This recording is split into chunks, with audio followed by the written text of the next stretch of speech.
Narendra surrender. उधर से Trump ने एक इशारा किया, फोन उठाया, कहा मोदी जी क्या कर रहे हो, नरेंद्र सरेंडर, और जी हजूर करके नरेंद्र मोदी जी ने ट्रंप के इशारे का पालन किया.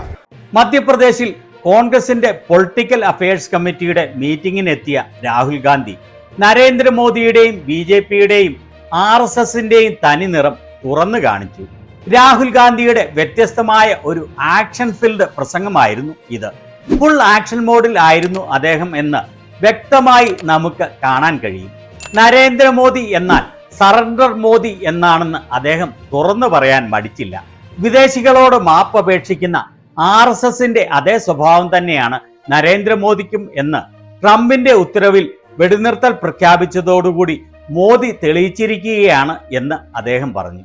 അതുപോലെ തന്നെ 1971 പാകിസ്ഥാനെതിരെയുള്ള യുദ്ധത്തിൽ അമേരിക്കൻ വായുസേനയുടെ 7th ഫ്ലീറ്റിനെ അയച്ച് ഇന്ദിരാഗാന്ധിയെ ഭയപ്പെടുത്താൻ നോക്കിയെങ്കിലും നെഞ്ചുവിരിച്ച് തെല്ലും കുലുങ്ങാതെ പാകിസ്ഥാനെ അടിയറവ് പറയിച്ച് രണ്ടായി കീറിമുറിച്ച ഇന്ദിരാഗാന്ധിയുടെ ധീരതയുടെ കാര്യവും അദ്ദേഹം എടുത്തു പറഞ്ഞു. പിന്നീട് എങ്ങനെയാണ് ഓരോ സംസ്ഥാനങ്ങളിലും കോൺഗ്രസിനെ ഇനി മുന്നോട്ട് കൊണ്ടുപോകുവാൻ ഉദ്ദേശിക്കുന്നത് എന്നുള്ളതിന്റെ രൂപരേഖയും അദ്ദേഹം വിശദമായി വ്യക്തമാക്കി. അദ്ദേഹത്തിന്റെ ഈ പ്രസംഗം ഒരു വാക്ക് പോലും വിടാതെ ശ്രദ്ധിച്ച് കേൾക്കേണ്ടതാണ്. तो आज मैं आपको 2-3 चीजें कहना चाहता हूं. सबसे पहले विचारधारा की लड़ाई चल रही है. एक तरफ कांग्रेस पार्टी है, हमारा कॉन्स्टिट्यूशन है, और दूसरी तरफ BJP और RSS जो इसको मानती नहीं है और इसको खत्म करना चाहती है. ഞാൻ ഇന്ന് നിങ്ങളോട് 2-3 കാര്യങ്ങൾ പറയാൻ ആഗ്രഹിക്കുകയാണ്. ആദ്യമായി ചിന്താധാരകളുടെ യുദ്ധമാണ് നടന്നുകൊണ്ടിരിക്കുന്നത്. ഒരു വശത്ത് കോൺഗ്രസ് പാർട്ടി, നമ്മുടെ ഭരണഘടന എന്നിവ, മറുവശത്ത് BJPയും RSSും.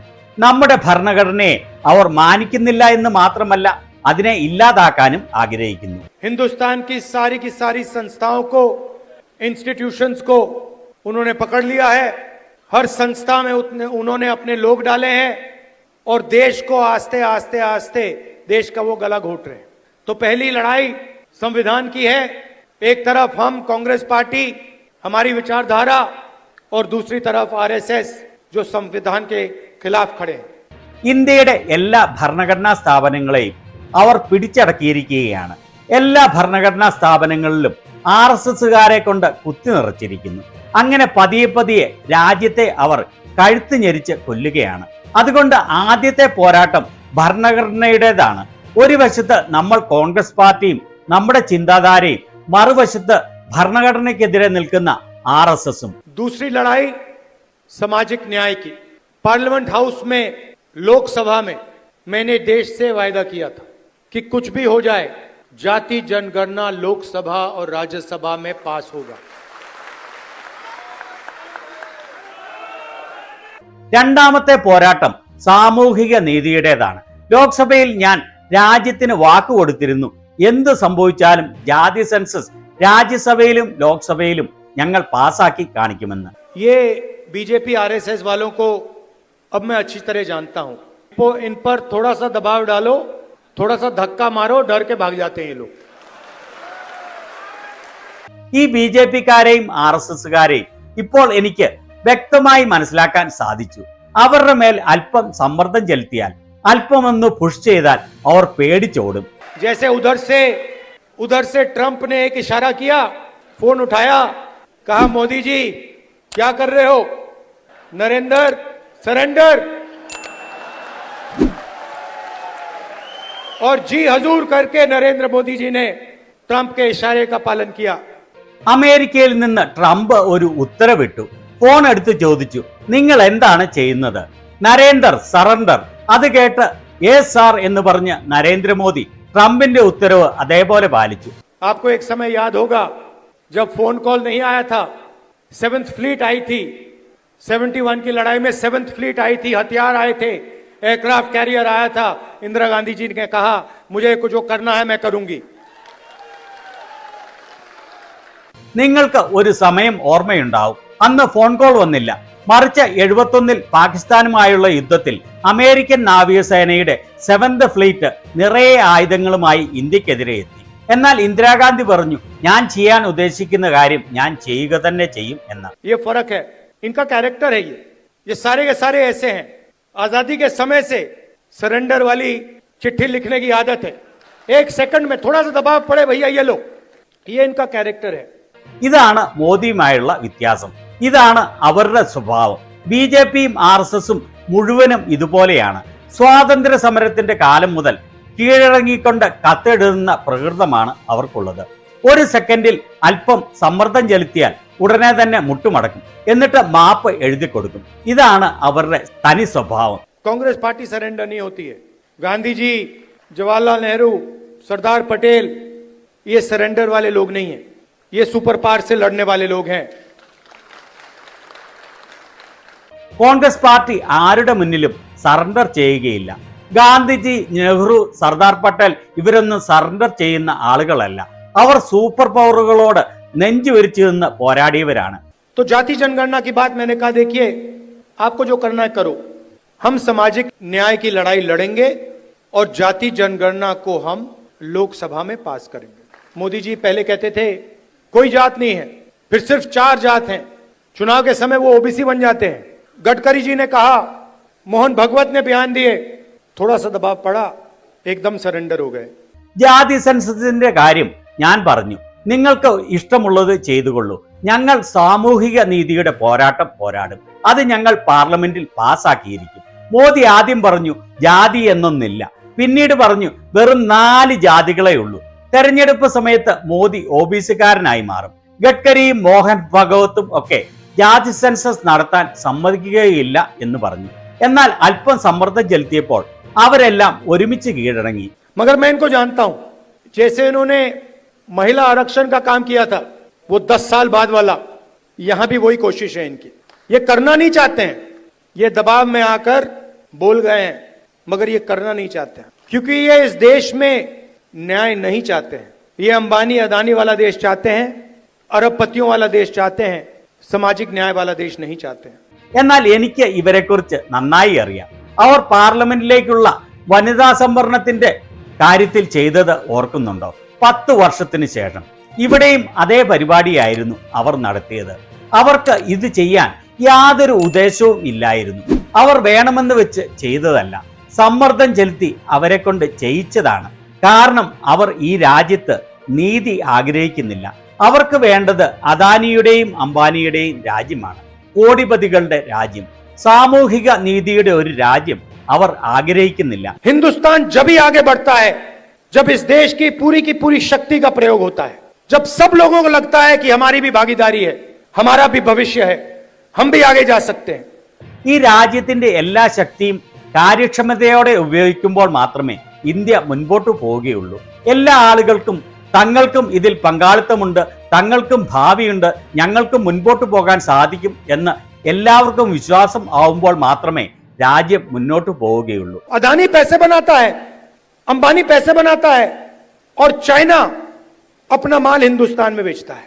ये फोन जो है ये अदानी अंबानी जैसे लोग बेचते हैं हिंदुस्तान में, मगर इस फोन से चाइना के युवा को रोजगार मिलता है, हिंदुस्तान के युवा को रोजगार नहीं मिलता है. അദാനി പണമുണ്ടാക്കുന്നു, അംബാനി പണമുണ്ടാക്കുന്നു, അതുപോലെ ചൈന അവരുടെ സാധനങ്ങൾ ഇന്ത്യക്കാർക്ക് വിൽക്കുന്നു. ഈ ഫോൺ ഇന്ത്യയിൽ വിൽക്കുന്നത് അദാനിയും അംബാനിയും ഒക്കെയാണ്. എന്നാൽ ഈ ഫോൺ നിർമ്മിക്കുമ്പോൾ ചൈനയിലെ യുവാക്കൾക്കാണ് ജോലി ലഭിക്കുന്നത്, ഇന്ത്യയിലെ യുവാക്കൾക്ക് ജോലി ലഭിക്കുന്നില്ല. वो सब कुछ बनाते हैं, shirt, pant, mobile phone, solar panel, और यहां पे बेरोजगारी फैलती जा रही है. जहां भी देखो, आप किसी भी युवा से पूछो भैया क्या करते हो, कुछ नहीं करते हैं. क्या काम करते हो, नहीं कुछ नहीं करते हैं. ये हिंदुस्तान की सच्चाई है और इससे छुपा नहीं जा सकता. चाहे मीडिया कुछ भी कहे, देश की सच्चाई है कि इस देश के युवाओं को रोजगार नहीं मिल सकता और इस देश के युवाओं का कोई भविष्य नहीं है. അവരാണ് എല്ലാം നിർമ്മിക്കുന്നത്, shirt, pants, mobile phone, solar panel, അങ്ങനെയെല്ലാം. എന്നാൽ നമ്മുടെ രാജ്യത്ത് തൊഴിലില്ലായ്മ കുത്തനെ വർദ്ധിച്ചുകൊണ്ടിരിക്കുന്നു. എവിടെ നോക്കിയാലും തൊഴിലില്ലാത്തവരാണ്. നിങ്ങൾ ഏത് യുവാക്കളോട് വേണമെങ്കിലും ചോദിക്കൂ, നിങ്ങൾ എന്താണ് ചെയ്യുന്നതെന്ന്. അവരുടെ മറുപടി ഒന്നും ചെയ്യുന്നില്ല എന്നാണ്. എന്ത് ജോലിയാണ് ചെയ്യുന്നത്? ഒന്നും ചെയ്യുന്നില്ല. ഇതാണ് ഇന്ത്യയുടെ സത്യം. അത് മൂടി വയ്ക്കാൻ ആവില്ല. മീഡിയ എന്തൊക്കെ പറഞ്ഞാലും ഈ രാജ്യത്ത് യുവാക്കൾക്ക് തൊഴിൽ ലഭിക്കുന്നില്ല, അവർക്ക് ശോഭനമായ ഒരു ഭാവിയില്ല എന്നുള്ളതാണ് സത്യം. अगर आपको बिजनेस चलाना है हिंदुस्तान में, या आपका नाम अदानी हो या अंबानी हो, नहीं तो आपके लिए डिमोनेटाइजेशन, गलत जीएसटी, या फिर आप उनके लिए जाके काम करो. നിങ്ങൾക്ക് രാജ്യത്ത് ബിസിനസ് ചെയ്യണമെങ്കിൽ നിങ്ങളുടെ പേര് അദാനി എന്നോ അംബാനി എന്നോ ആയിരിക്കണം. അല്ലാത്തവർക്ക് ഡിമോണറ്റൈസേഷൻ, തെറ്റായ GST, അല്ലെങ്കിൽ നിങ്ങൾ അവർക്ക് വേണ്ടി എന്തെങ്കിലും അടിമപ്പണി ചെയ്യണം. थोड़ी सी मध्य प्रदेश की बात करता हूं. यहां पे इस स्टेट में कांग्रेस की जो विचारधारा है, कांग्रेस के जो कार्यकर्ता हैं, कांग्रेस की विचारधारा के जो लीडर्स हैं, उनकी कोई कमी नहीं है. ये भरा पड़ा हुआ है. ഇനി മധ്യപ്രദേശിന്റെ കാര്യം അല്പം സംസാരിക്കാം. ഈ സംസ്ഥാനത്ത് കോൺഗ്രസിന്റെ ചിന്താധാരയുള്ളവർ, കോൺഗ്രസിന്റെ പ്രവർത്തകർ, കോൺഗ്രസിന്റെ ചിന്താധാരയുള്ള നേതാക്കൾ എന്നിവർക്ക് യാതൊരു കുറവുമില്ല. ഇവിടെ നിറയെ അങ്ങനെയുള്ള ആളുകളാണ്. इसी कमरे में बीजेपी को हराने का टैलेंट बैठा हुआ है, मगर आपके हाथ बंधे हुए हैं. बंधे क्यों हैं? क्योंकि आपकी आवाज कांग्रेस पार्टी के संगठन में ठीक से नहीं सुनाई देती है.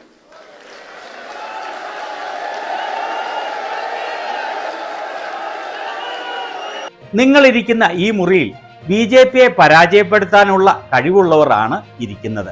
എന്നാൽ നിങ്ങളുടെ കൈകൾ ബന്ധനസ്ഥമാണ്. എന്തുകൊണ്ടാണ് കൈകൾ ബന്ധനസ്ഥമായി ഇരിക്കുന്നത്? കാരണം നിങ്ങളുടെ ശബ്ദം കോൺഗ്രസ് സംഘടനയിൽ ശരിയായി ആരും ശ്രദ്ധിക്കുന്നില്ല.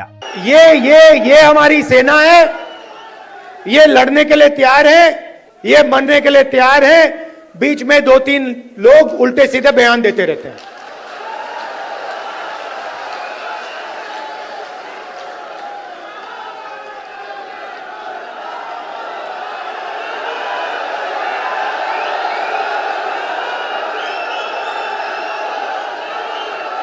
ഈ ഇരിക്കുന്നവർ ആണ് നമ്മുടെ സൈന്യം.